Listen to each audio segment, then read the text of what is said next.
Assalamu alaikum and hello everyone. How are you all? This is your Life Coach Nida, bringing you a very interesting topic on Pondering Thoughts with Nida Jawed, where I want you to open your mind and think with me.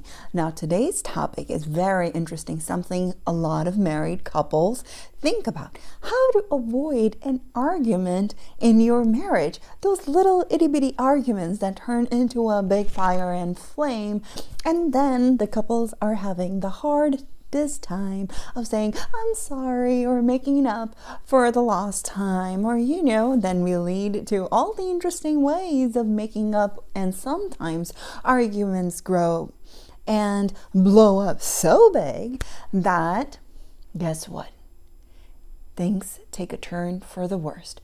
So hang on tight. We're going to discuss some massive, great ways in simple forms that can prevent an argument from happening and actually help your relationship prosper. So hit that subscribe button, comment below your thoughts and the biggest arguments you feel are hardest to deal with. I want you to remember as a spouse is that your partner has a pattern.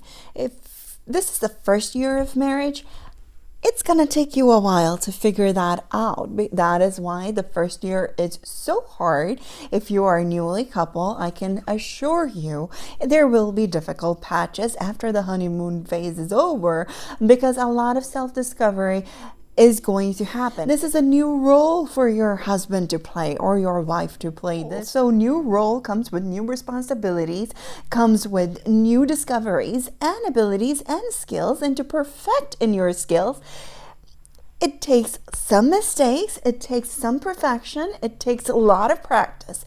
So first years and my newlyweds, please, I recommend, in order to avoid your arguments, be patient, because you have just entered a brand new role without any instructions. So give each other time to figure out what is being a wife for you and what is being a husband for you. Now let's move on to my couples who are mastering in this game, and let's talk about how you can avoid the argument in the first place. Don't expose whatever is it that you guys do, whether it be an argument, romantic gesture, going on dates, and so on and so forth, for the public eye to see. Because, my darling, this is where the comparison starts happening. To avoid that kind of evil eye or having people envy you or form jealousy, one of the things would be keep your private life private. So much so that the person who is looking at taking their relationship and comparing with a picture. I mean, have you ever heard something so ridiculous that you take your live relationship, your live-in relationship, you are taking this person you wake up with, you go to sleep with, you are eating with, you are having children with, and have given rest of your life, all of what she is doing as a spouse in your life, you are comparing it all to a person's picture. Is it even fair? And then to start an argument, feeling the sense of jealousy from your friend, and then taking it out on your spouse. First thing first is stop comparing your spouse to someone else's. Limit what you are exposed to on social media. Do not compare your real relationship to a picture. And if you are the couple that is, or the spouse that is posting a picture out there for the world to see, then there is a possibility that the envy and jealousy of other people might come in your way and may influence in a way that is unhealthy for your family. Before you share a picture of your spouse out there for a public to see, it is okay to get their consent. There are a lot of couples who are doing things differently. Healthy relationship looks different for everyone else. There is no cookie cutter aspect to a relationship, because two different people are forming a completely different life. And no two people are alike, not even the twins. So don't expect this person who doesn't even share a DNA with you and is willing to share a life with you to replicate someone else's happiness. My darling couples, you have to create your own happiness. And let's take a break here and we'll be back with another way to avoid an argument from occurring. What changed is that now you started living with the person. What changed is that now this person is trying to figure out how to be a husband or how to be a wife. And it becomes more difficult when you are comparing your relationship to other people. Whenever you allow someone to come in and start pasting and painting over your spouse with a previous experience and what they think all men and all women are, there you go. You have given them access to your mind, to your heart, and your thoughts are now not thinking correctly for your own spouse. And guess what happens? Arguments over the littlest of things. You are picking on your spouse because now you are believing, oh, my mom never approved of her. Why did I marry her? Maybe she does have all the shortcomings I didn't see before, but my mom did. It is your partner and your responsibility to figure out what is working. Savor your good days and work through your bad days. And to avoid an argument, you have to avoid all the influences that causes an argument. Now, second part is how to avoid an argument. Recognize the pattern. Each one of us has a pattern. And as I was saying earlier, especially for those who've been married 5 years and longer, you have identified a pattern.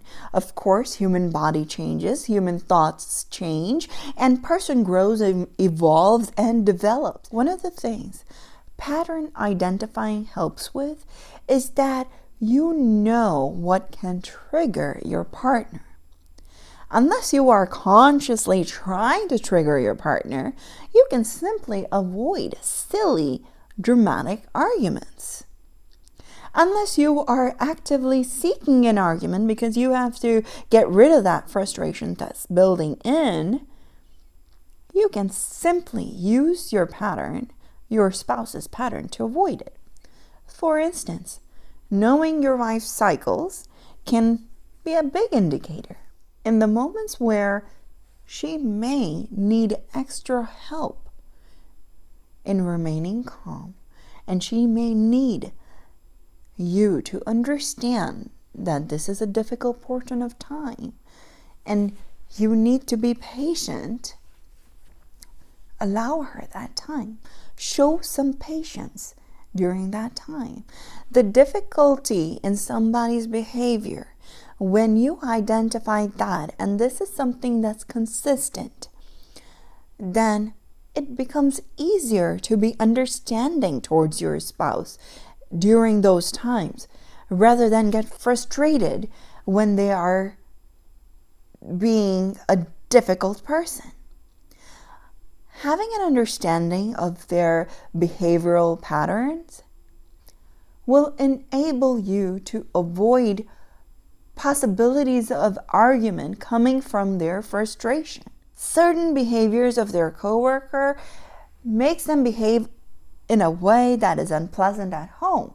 Now, if you are recognizing that behavior, that means instead of arguing with them and telling them, why are you bringing frustrations from your work to the house? Look, you're messing up the whole environment of your home. You are not considerate. You're not giving your children time, and so on and so forth. Be understanding. When you identify patterns of frustration in your spouse, you can offer help to make them comfortable so that they do not throw and dump their frustrations towards you. Instead of drilling, what happened? What happened? What happened? What happened? Tell me, what happened? What can I do? What happened? Who bothered you? What happened? What happened? I'm fine. Are you okay? I'm fine. Are you okay? I'm fine. All this can lead to frustration. Few ways you can make your frustrated spouse comfortable is number one, give them space to do something that relaxes them. It could be watching TV, watching their favorite shows, sport, be involved in their favorite activity, or go out with their personal friends. One way to avoid that argument would be to grant them the space they need to relax. Because when they come back to you, they will not be frustrated, but they will be calm. When your partner is frustrated, try not to dump your frustrations on them. Remember, you are the spouse in control. You are the one who is trying to avoid unnecessary arguments that can explode. And whether you are a husband or the wife, an understanding towards your spouse can go a long way. So bear that in mind. Make them comfortable. Give them the space so that when they come to you, they're open. Avoid spilling your frustrations on them first. Yes, you have had a tough day. But if you are sensing, so did your husband or wife, and your partner is not attentive or listening, dismiss the conversation. Talking in moment when your partner is frustrated or is paying attention to something else. Obviously, he's not gonna or she's not gonna pay attention to you. That's that. Now, so far, guess what we have done? Bear privacy. Keep your and your spouse's privacy. Identify patterns that cause frustrations in your spouse and deal with them accordingly to avoid arguments. But the last and not least advice that I have for you, or a suggestion I have for you to avoid an argument, is simply do not hesitate to show affection.